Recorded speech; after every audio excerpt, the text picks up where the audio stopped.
Madame, Monsieur, bonjour et merci de nous retrouver ce matin dans le cadre de ce programme d'analyse et de décryptage des grandes unes de la presse nationale. Nous sommes jeudi et nous allons tout de suite jeter un coup d'œil dans les kiosques pour les titres parus ce matin. D'abord, à la une de la nouvelle expression Covid, dialyse, Oka, Ninchetal Manauda, titre le journal.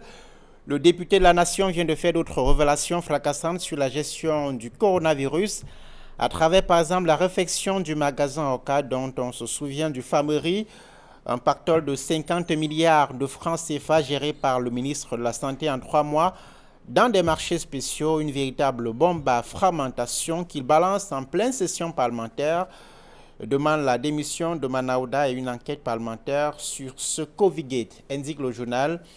C'est un dossier à lire des pages 6 à 8 du journal La Nouvelle Expression ce matin. En oreillette du journal ce matin, littérature, une Camerounaise primée, Djali Amadou Amal, a reçu ce mercredi le prix international Goncourt des lycéens 2020 pour son roman Les Impatientes. L'article est à lire en page 3 du journal ce matin. Enseignement secondaire, où est le forum de l'éducation, s'interroge La Nouvelle Expression ce matin. Annoncé depuis 4 ans, il n'en est rien jusqu'à présent et pourtant le système scolaire actuel croule sous le poids de nombreux dysfonctionnements. À lire en page 4 du journal ce matin. Élection régionale, pression sur les chefs traditionnels. Le président de la République a décidé de la mise à disposition des représentants du commandement traditionnel à ce scrutin d'une enveloppe pour la campagne électorale. À lire dans le journal ce matin. Le quotidien Le Messager paraît ce matin avec à sa une crise des insuffisants rénaux, forte odeur de corruption au ministère de la Santé, un marché spécial de 20 000 kits de dialyse passé, livré express à plus de 796 millions de francs CFA alors que des malades meurent à Marois et Bertois. Lit la lettre ouverte de Jean-Michel Ninchi à Manauda Malachi. C'est des pages 8 à 9 de Le Messager ce matin. Le Messager qui titre en pied une. Insécurité, bribis sur une corde raide, c'est-à-dire en page 2 du journal. Et puis, Ouest, les chefs traditionnels durcissent le temps. L'article est à retrouver en page 2 du quotidien Le Messager qui est en kiosque ce matin. À la une de mutation, le quotidien, le RDPC, le syndrome du 100%, le parti de Paul Biya accusé de pratiques antidémocratiques à l'occasion des élections régionales du 6 décembre. Article à lire en page 10 du quotidien privé Mutation qui paraît ce matin. En pied de une du journal, Goncourt des lycéens, Djali Amal remporte le prix. Et puis Kameko, le bilan après la relance. Titre ce matin, le quotidien Mutation. Mutation, on passe à autre chose à présent avec le quotidien. Le tri hebdomadaire plutôt le soir. Paul Biya, régional 2020, Paul Biya accorde un appui financier au chef traditionnel, la dotation spéciale du chef de l'État ainsi aux doléances, répond aussi aux doléances du chef traditionnel qui avait émis le vœu de bénéficier de cette dotation. C'est ce qu'indique ce journal ce matin. À la une du quotidien Le Jour, le quotidien bleu, femme battue, le loup silence, titre le journal. Inceste, crime passionnel, assassinat, injure, menace, humiliation, viol, mariage forcé, sévices corporels, la double peine des victimes de ces barbaries. Dossier complet à lire des pages 2 à 3 du quotidien Le Jour ce matin. Littérature, Djali Amadou remporte le concours des lycéens, c'est à lire en page 5 du quotidien bleu. Les travaux publics, des projets sans argent et puis Calvin Djiga construit un aéroport privé au Cameroun. Article à lire dans les colonnes de Le Jour ce matin. À la une de Émergence, Goncourt des lycéens, Djali Amadou Amal. Le sacre, s'exclame le journal, qui titre également pied de une, régional. Paul Biya distribue de l'argent aux chefs traditionnels. Écocentré est en kiosque ce matin, VIH et SIDA, 328 379 personnes sous antirétroviraux au Cameroun. Le journal indique ainsi que ces chiffres ont été communiqués par le ministre de la Santé publique. Cameroun Tribune est en kiosque ce matin. Le quotidien gouvernemental titre à sa une chef traditionnel, le coup de pouce du président. Alors que les dispositions légales sur le financement des campagnes électorales ne les prennent pas en compte, le président de la République Paul Biya a décidé hier de l'octroi d'une dotation spéciale en faveur des candidats représentant le commandement traditionnel pour les régionales de dimanche prochain. Lire les pages spéciales du journal Cameroun Tribune, page 7 à 11 ce matin. Le journal qui titre également pied de une transformation artisanale de fruits, une affaire juteuse. C'est allé en page économique du journal Cameroun Tribune. À la une de l'Opropoli, projet structurant le gouvernement dans un cul de sacre, titre le journal avec cette caricature d'un échange entre le chef du gouvernement et les députés à l'Assemblée nationale. Voilà quelques parutions ce matin. Nous retrouvons nos invités de jeudi. D'abord Camille Nélé qui est en plateau avec nous ce matin. Camille, bonjour et bienvenue. Bonjour Donald Priscamgan, bonjour téléspectateurs d'Equinox Télévision. Guy Fongan n'est pas encore là, mais je suppose qu'il ne saurait tarder. Guy Fongan qui est désormais directeur de publication et qui est votre vis-à-vis tous les jeudis matins. Nos téléspectateurs en sont habitués. Alors, on va commencer par la nouvelle expression Covid, dialyse, Oka, Ninchetal Manaouda, une nouvelle déclaration du ministre du député social-démocratique Front du Vaury-Est contre le ministre de la Santé publique. Il est vrai que l'opinion publique est habituée depuis très longtemps aux sorties fracassantes et très iconoclastes du député du social-démocratique Front, M. Ninche. Mais il faut dire que ce qui l'a sorti ce matin donne tout simplement le frisson. Parce que si ces éléments sont tellement précis, les chiffres sont tellement précis, les noms des prestataires sont tellement précis, les circonstances de passation des marchés sont tellement précis que si cela est effectivement vérifié, le ministère de la Santé se trouverait au centre d'un scandale tout simplement vertigineux. Et moi je pense que le député Ninche ne peut pas courir le risque de balancer autant d'informations s'il ne les avait pas puisées à bonne source et si il n'était pas sûr qu'il ne pouvait pas être contredit. Donc ce que on doit retenir ce matin, c'est que les révélations qu'il fait sont tout simplement donnent envie de grimper au mur. Quand on voit comment les marchés de passation, des marchés spéciaux, certains marchés spéciaux ont été passés, et notamment avec la société Orca, qui a d'abord donné des sacs de riz, mais dont on se surprend à constater la réfection de l'un de ces vieux bâtiments, des passations de marché octroyées à des prestataires dont les noms ne sautent même pas camerounais du tout. On se demande même s'ils n'ont pas été inventés. On se demande, mais alors, qu'est-ce que c'est que cette histoire? Sincèrement, j'ai lu cette lettre ouverte du député Ninche. Elle me donne froid d'eau et moi je pense qu'il faudrait que les autorités, la haute autorité d'État jette un œil franchement profond sur cette affaire parce qu'elle est tout simplement scandaleuse. Alors le ministre, le député Jean-Michel Ninche indique par exemple qu'en 3 mois, soit entre le 14 mai 2020 et le 19 août 2020, le ministère de la Santé a passé des marchés spéciaux d'un montant de plus de 50 milliards de francs CFA. C'est ce que je dis. Je pense que le député Ninche n'a pas inventé ces chiffres-là. Il les a avancés quelque part. Certainement, il les a eus à l'intérieur même du ministère. Mais ce qu'il y a d'extraordinaire, c'est qu'effectivement, quand on analyse ces marchés spéciaux et selon la démarche de la démonstration de M. Ninche, ces marchés ont été passés, mais pas livrés. Et il n'y a pas seulement que pour le Covid, parce que l'autre côté qui fait tout simplement, qui donne le vertige, ce sont ces marchés qui ont été passés pour la livraison des kits d'hémodialyse qui, dit-on, auraient été commandés en express et livrés en express. Mais on constate aujourd'hui que les gens sont en train de mourir à gauche et à droite, aussi bien à Bertois que dans l'extrême nord d'insuffisance rénale. Donc, cette affaire doit être sérieusement prise au sérieux et ne pas être considérée seulement comme le coup de gueule d'un député que l'on a habitué à voir turbulent, mais c'est une affaire trop grave pour qu'elle passe seulement comme ça dans les journaux et qu'on la considère comme une sorte de coup de pied de l'âne. Vous parliez de précision pour nos téléspectateurs qui parcourront les colonnes de la Nouvelle Expression ce matin. Il y a les noms des entreprises qui ont ici bénéficié de ces marchés spéciaux. Et les noms des bénéficiaires. Alors, certains ont pensé à un moment donné qu'il s'agissait des sorties à charge.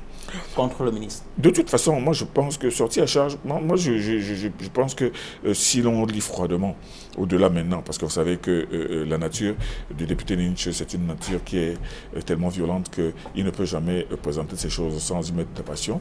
Il est vrai qu'il a sorti des qualificatifs qui ne sont pas très amènes, mais au-delà de cela, quand on regarde les circonstances, du moins la substance des marchés, les circonstances de passation des marchés, et maintenant l'identité présumée des bénéficiaires de ce marché, on ne peut ne pas frissonner.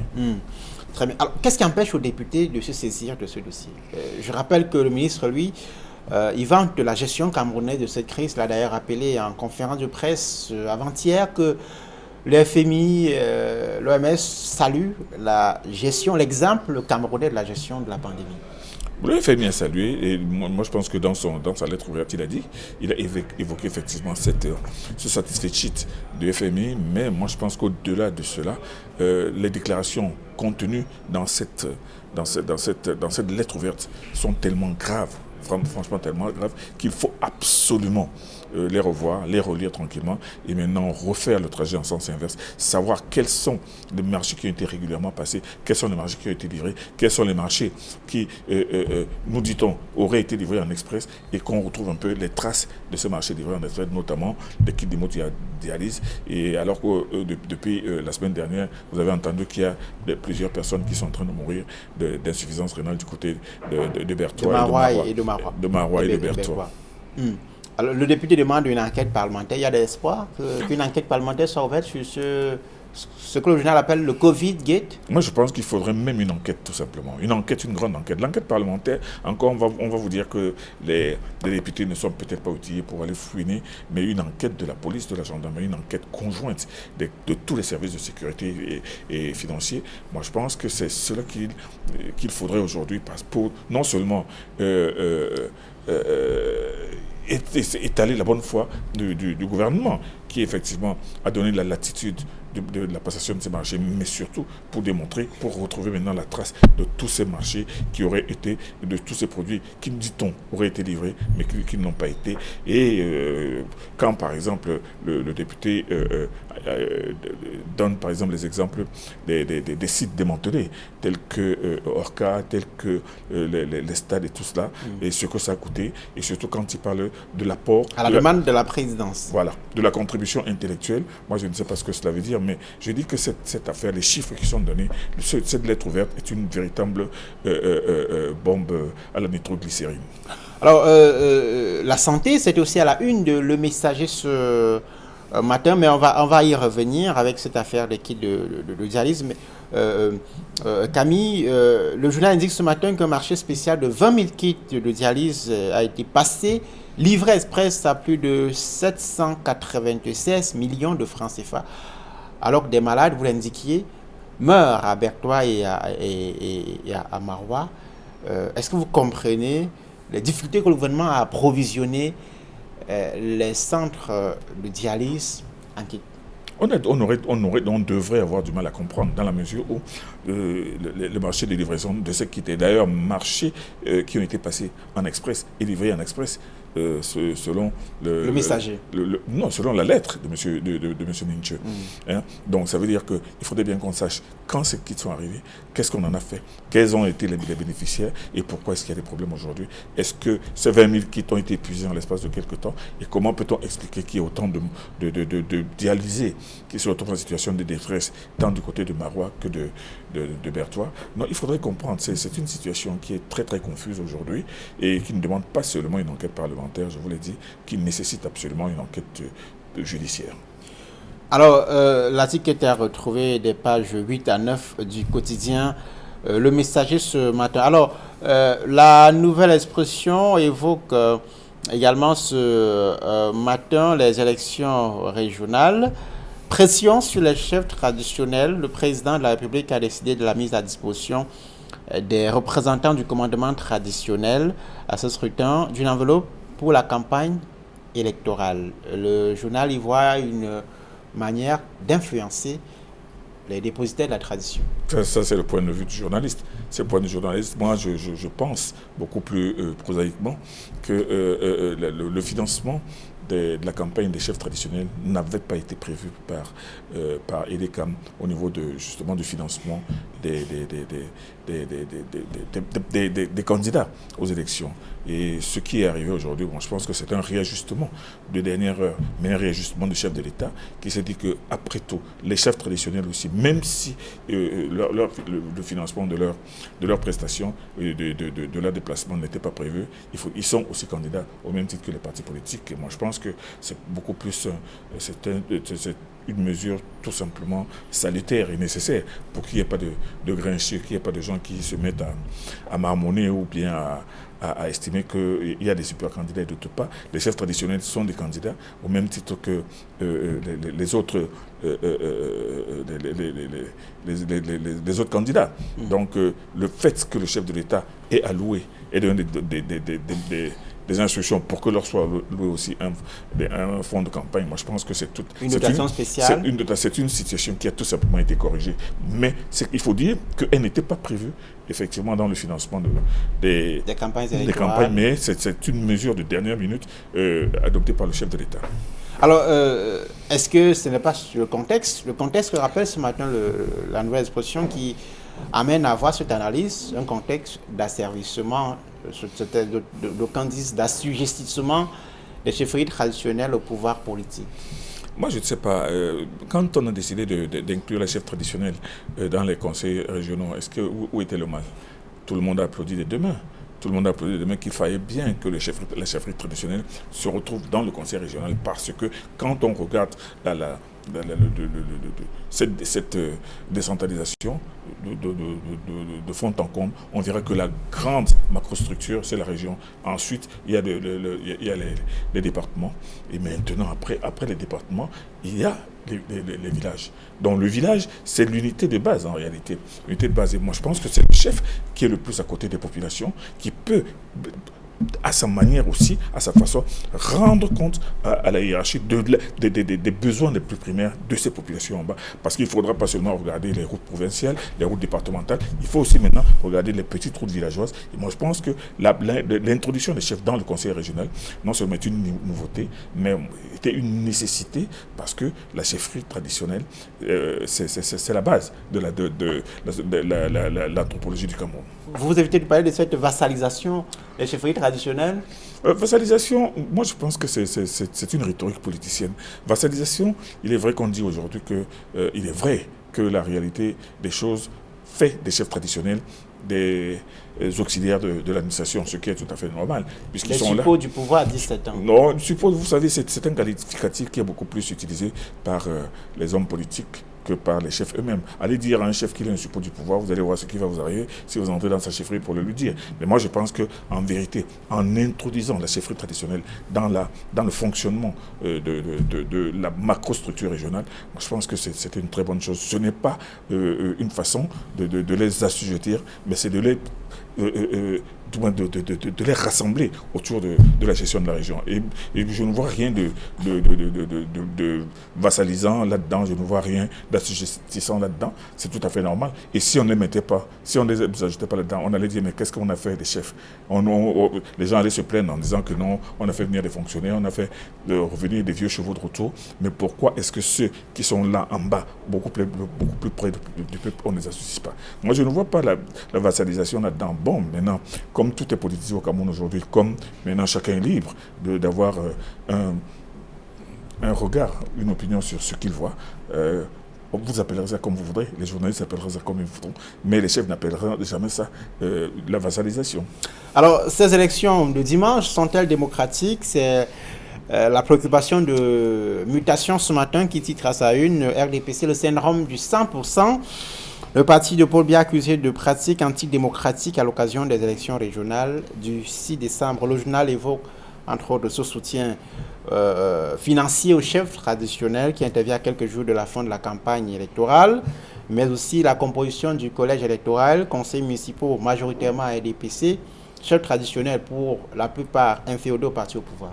Mais quand on se demande si ces élections sont démocratiques, il faudrait d'abord commencer par revoir les conditions de cette élection. Vous savez que c'est un scrutin indirect. Et à ce scrutin ne sont candidats, ne sont électeurs que les personnes qui ont été élues lors des dernières élections législatives et municipales. Alors vous voulez dire que les partis, par exemple, qui ont boycotté l'élection, les partis qui n'ont pas voulu, ou bien les partis qui ont été battus, et qui maintenant, au moment de l'élection, savent très bien que des conseillers qui sont là, qui ont été élus par leur propre parti, ne peuvent pas les élire. Moi, je ne sais pas pourquoi les gens sont en train de chercher à vouloir nous donner l'impression qu'ils sont en train de réinventer la roue. Cette élection, elle est claire. C'est les partis qui ont des majorités dans les circonscriptions qui vont gagner. Il n'y a pas un cheval là-dessus. Le parti, c'est le RDPC qui a la majorité. Cette majorité dont vous parlez. Mais le RDPC ayant la majorité, va gagner. Il va gagner, mais nous, il n'y aura pas de 100%. Ce n'est pas possible dans tout le Cameroun. Parce qu'il y a des régions dans ce pays, il y a des zones dans ce pays, il y a des départements dans ce pays où d'autres partis, on peut avoir des conseillers municipaux. Mais si... à quelle proportion, Camille? À la proportion de leur engagement et à la proportion aussi de leurs prestations. C'est tout. Moi, je dis tout simplement que moi, je ne veux pas voir les choses d'un côté en noir et de l'autre côté en blanc. Moi, je regarde la réalité telle qu'elle s'est passée sur le terrain. Il y a eu des élections, il y a certains partis qui ont refusé d'aller, il y a certains partis qui n'ont pu avoir que des scores... pour des motifs qui, pour certains, font consensus, y compris chez les CAM. Le code électoral, par exemple. De toutes les manières. La crise dans le nord-ouest sur le sud-est. Non, la crise dans le nord, il ne faudrait pas qu'on nous balance ça comme un cache-sexe. Cette rhétorique-là, moi, je n'aime pas. Moi, je pense qu'aujourd'hui, il y a eu une élection, cette élection est passée. Nous n'allons pas commencer à refaire le procès de cette élection.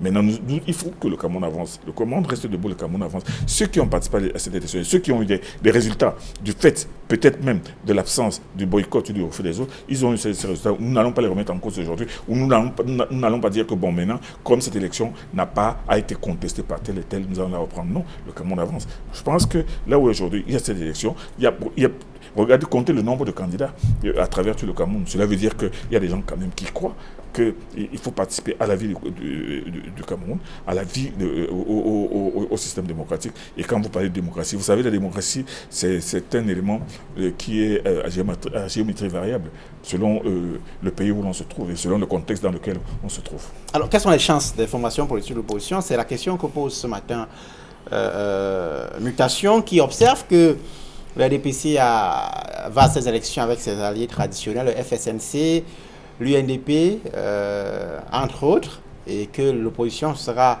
l'UPC, le PCRN, le SIF et le MRC n'y vont pas. L'opposition sera réduite à une partie congrue, c'est ce que dit le journal. C'est ce que dit le journal, mais est-ce la réalité? Vous savez, le RDPC a participé à l'élection. Vous aurez beau dire que le FSNC est allié du RDPC, il a gagné quelques sièges, il y participera. L'UNDP, qui a un allié vraiment de longue date du RDPC, lui-même, vous pensez que là, sur ses propres fiefs, là où il est face à l'UNDP, vous pensez que ça va être facile? Non. Nous sommes dans une élection de proximité qui est d'un autre calibre que l'élection municipale ou législative. Moi, je pense qu'aujourd'hui, c'est une élection qui va être courue dans certaines zones où, effectivement, il y aura des candidats de l'opposition face au RDPC. Mais si le RDPC est majoritaire, ce n'est pas parce qu'il a triché partout, c'est tout simplement parce qu'il y en a certains qui n'ont pas eu la capacité, ou bien qui ont usé le ruse pour ne pas participer à l'élection, c'est tout.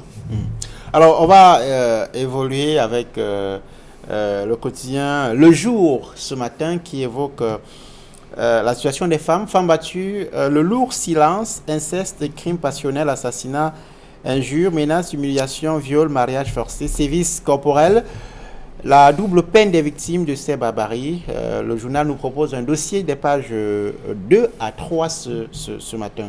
Camille. Alors, vous savez, quand on peint ce tableau, il est hallucinant. Mais ce tableau n'est pas seulement propre qu'au Cameroun, il est propre un peu partout, aux quatre coins de l'Afrique. Pour la situation du Cameroun, précisément, qui intéresse au journal. Oui, ça intéresse au journal, mais il faut aussi commencer par avouer que ce n'est pas propre au Cameroun, c'est propre à tous les pays africains, même jusqu'au Maghreb. même jusqu'aux pays d'Afrique du Maghreb. Non, c'est-à-dire que les mariages forcés, vous savez très bien que c'est la plupart du temps au regard de certaines considérations sociologiques ou anthropologiques de certains groupes sociaux.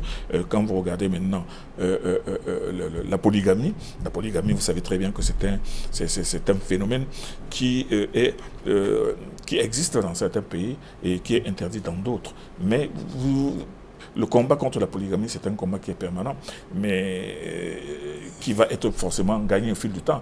Parce que vous savez très bien que le Cameroun n'a pas seulement été le seul pays à être polygame, n'est pas le seul pays à être polygame. Donc, moi, je pense que tout ce qui a comme violence exercée contre les femmes, ça existe un peu partout.